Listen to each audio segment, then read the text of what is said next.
ವಿಶಿಷ್ಟ ಪರಂಪರೆ, ವಿಚಿತ್ರ ಸಂಸ್ಕೃತಿಯನ್ನ ಮೈಗೂಡಿಸಿಕೊಂಡು ಬಂದಿರೋ ಸಮುದಾಯ ಅದು. ಹೊತ್ತಲ್ಲದ ಹೊತ್ತಲ್ಲಿ ನಡೆಯೋ ಆಚರಣೆ ಎಂಥವರನ್ನು ದಿಗ್ಭ್ರಾಂತಗೊಳಿಸುತ್ತೆ, ದಿಗ್ಮೂಢರನ್ನಾಗಿಸುತ್ತೆ. ಜೊತೆಗೆ ಒಂದಷ್ಟು ಕುತೂಹಲವನ್ನು ಕೂಡ ಬಿಟ್ಟು ಹೋಗುತ್ತೆ. ಅದರ ಜಾಡ್ ಹಿಡಿದು ಹೊರಟ್ರೆ ಅಲ್ಲಿ ಒಂದು ದೊಡ್ಡ ಪುರಾಣದ ಕಥೆ ಅನಾವರಣಗೊಳ್ಳುತ್ತೆ.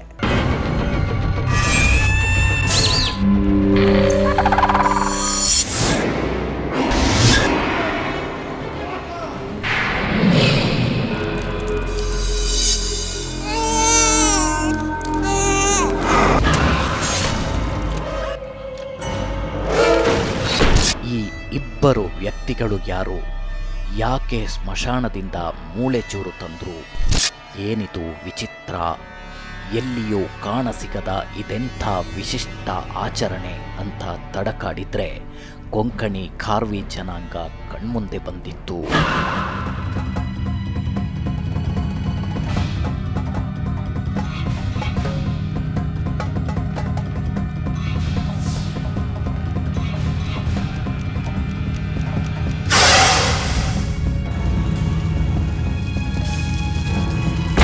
ಅವರು ಸಮಾಜ ಉದಯಿಸಿದಾಗಿನಿಂದ ಈ ಅಪರೂಪದ ಸಂಪ್ರದಾಯ ನಡೆಸಿಕೊಂಡು ಬರ್ತಾ ಇದ್ದಾರೆ. ಇದೇನು ಇಂದು ನಿನ್ನೆಯದಲ್ಲ. ಇದಕ್ಕೆ ಒಂದು ಕಾರಣವಿದೆ, ಹಿನ್ನೆಲೆಯೂ ಇದೆ.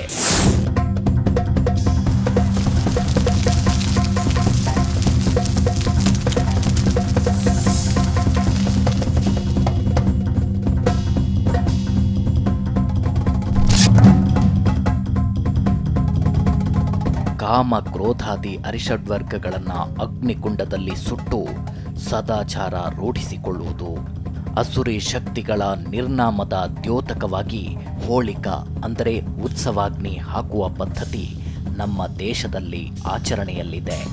ಇದನ್ನೇ ಕೊಂಕಣಿ ಖಾರ್ವಿ ಜನಾಂಗದವರು ತಮ್ಮದೇ ಶೈಲಿಯಲ್ಲಿ ವಿಶಿಷ್ಟ ವಿಭಿನ್ನವಾಗಿ ಆಚರಿಸಿಕೊಂಡು ಬರ್ತಾ ಇದ್ದಾರೆ. ಇದನ್ನು ಅವರು ದಲೋರಿ ಅಂತ ಕರೀತಾರೆ.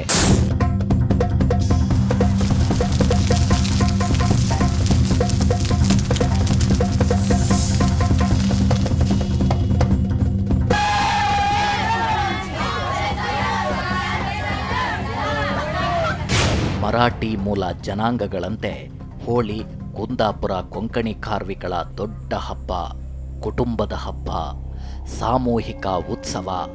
ಈ ರೀತಿ ಹೋಳಿ ಮೇಳ ಅಥವಾ ಪೋಂಗೋಡ್ ನಡೆಸುವ ಜವಾಬ್ದಾರಿಯನ್ನ ಪ್ರತಿ ವರ್ಷ ಒಂದು ಕುಟುಂಬಕ್ಕೆ ನೀಡಿರ್ತಾರೆ. ಆ ರೀತಿಯಲ್ಲಿ ಪಂಗಡವಾದವರು ಪದ ಹೇಳುತ್ತಾ ಜಾಗಟೆ ಬಡಿಯುತ್ತಾ ಊರ ದೇಗುಲದ ಮುಂಭಾಗದಲ್ಲಿ ಸೇರ್ತಾರೆ. 5 ದಿನಗಳ ಅದ್ದೂರಿ ಆಚರಣೆ ಆರಂಭವಾಗೋದು ಇಲ್ಲಿಂದಲೇ.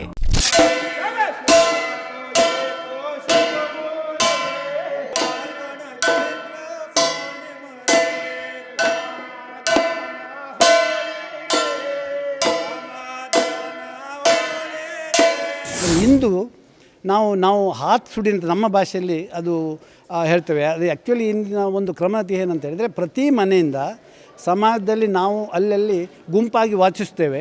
ಪ್ರತಿ ಮನೆಯಿಂದ ಕಟ್ಟಿಗೆ ಮಡ್ಲು ಇಂಥದ್ದನ್ನೆಲ್ಲ ಅದು ನಮ್ಮ ಕಷ್ಟ ಕಾರ್ಪಣ್ಯದ, ನಮ್ಮ ದೋಷಗಳ, ನಮ್ಮ ಅನಿಷ್ಟಗಳ ಒಂದು ಗುರುತಾಗಿ ಆ ಅನಿಷ್ಟಗಳನ್ನೆಲ್ಲ ಅಲ್ಲಲ್ಲಿ ಒಟ್ಟು ಮಾಡಿಕೊಂಡು ನಾವೆಲ್ಲರೂ ಅದನ್ನು ತೆಗೆದುಕೊಂಡು ಗದ್ದೆಯಲ್ಲಿ ಹೋಗಿ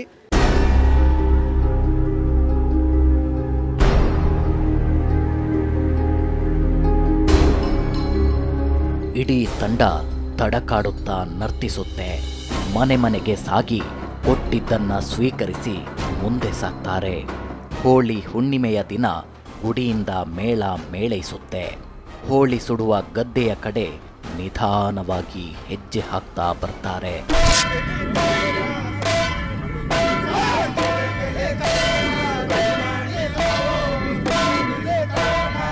ಅಲ್ಲಿ ಇಡೀ ತಂಡವೇ ಒಂದು ಗುಂಪಾಗಿ ಒಂದೆಡೆ ಸೇರುತ್ತೆ.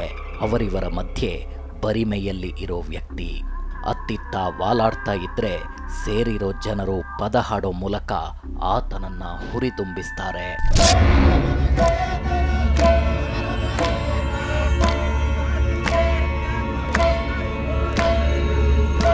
ಇದ್ದಕ್ಕಿದ್ದಂತೆ ಆ ವ್ಯಕ್ತಿ ಕುಸಿದು ಬೀಳ್ತಾನೆ.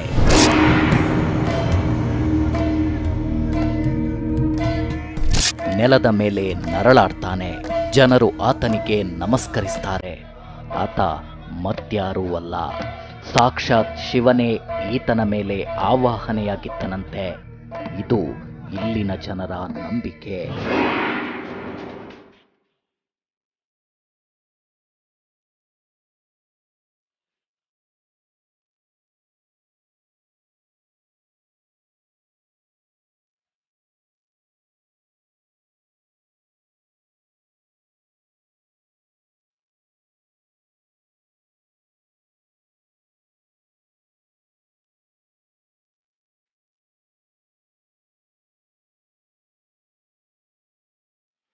ಆವಾಹನೆಯಾಗಿರೋರನ್ನ ಪಾತ್ರಿಗಳು ಅಂತ ಕರೀತಾರೆ.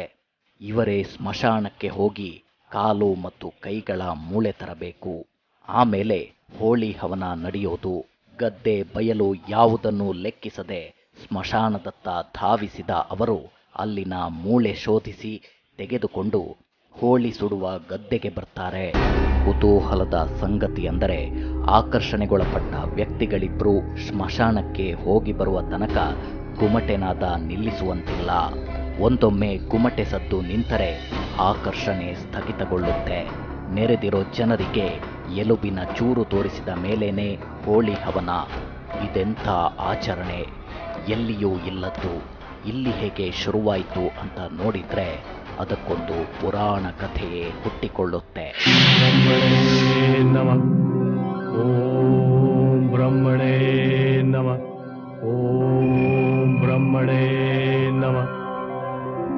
ಓಂ ಬ್ರಹ್ಮಣೇ ನಮಃ.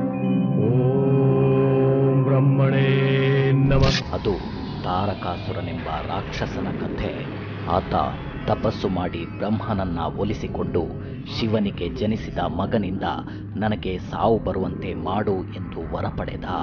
ತಾರಕಾಸುರ ಅಹಂಕಾರದಿಂದ ಲೋಕದೆಲ್ಲೆಡೆ ಉಪಟಳ ನೀಡ್ತಾ ಇರ್ತಾನೆ. ರಾಕ್ಷಸರ ಹಾವಳಿ ಭೂಲೋಕ ಮಾತ್ರವಲ್ಲ, ದೇವಲೋಕದವರೆಗೂ ವ್ಯಾಪಿಸುತ್ತೆ. ದೇವಾನು ದೇವತೆಗಳ ರಕ್ಷಣೆಗಾಗಿ ಮೊರೆಯಿಡ್ತಾರೆ.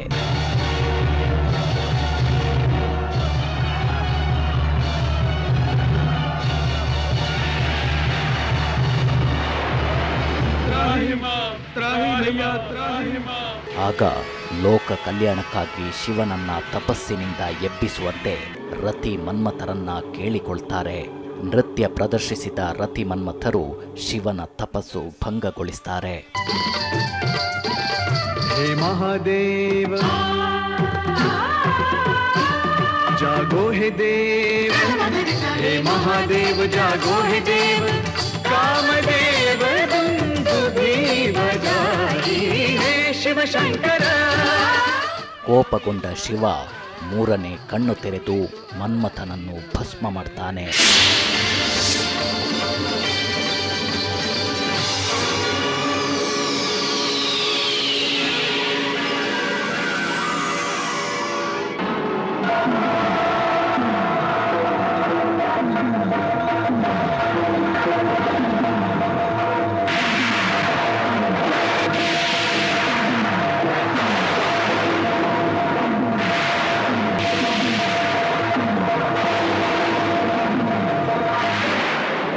ಆದರೆ ಪಾರ್ವತಿ ವಾಸ್ತವವನ್ನು ವಿವರಿಸಿದ ನಂತರ ತಪ್ಪಿನ ಅರಿವಾಗಿ ಶಿವ ಮನ್ಮಥನನ್ನ ಶಾಪದಿಂದ ಮುಕ್ತಗೊಳಿಸ್ತಾನೆ. ಮನ್ಮಥನು ನಿನ್ನ ಕಣ್ಣಿಗೆ ಕಾಣಲಿದ್ದು ವರ್ಷದಲ್ಲಿ ಒಂದು ಬಾರಿ ಇಬ್ಬರು ಭೂಲೋಕದಲ್ಲಿ ಪ್ರತಿಷ್ಠಾಪನೆಗೊಳ್ತೀರಿ, ನಿಮ್ಮನ್ನು ದೇವರೆಂದು ಜನ ಪೂಜಿಸ್ತಾರೆ ಅಂತ ಆಶೀರ್ವದಿಸ್ತಾನಂತೆ.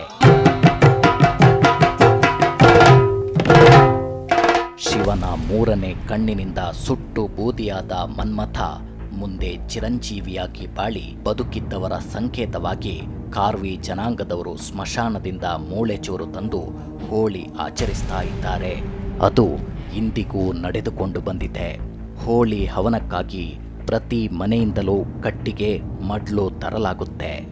ಜನರ ಕಷ್ಟ ಕಾರ್ಪಣ್ಯ ದೋಷ ಅನಿಷ್ಟಗಳ ಗುರುತಾಗಿ ಅವರನ್ನ ತಂದು ಒಂದೆಡೆ ಹಾಕಿ ದುಷ್ಟ ಚಟಗಳು ದುಷ್ಟ ಭಾವನೆಗಳು ಎಲ್ಲವನ್ನು ಅಗ್ನಿಗೆ ಸಮರ್ಪಣೆ ಮಾಡಿದ ಮೇಲೆ ನಾವು ಪರಿಶುದ್ಧರಾಗುತ್ತೇವೆ ಅನ್ನುವ ನಂಬಿಕೆ ಈ ಜನಾಂಗದಲ್ಲಿ ಬೆಳೆದುಕೊಂಡು ಬಂದಿದೆ.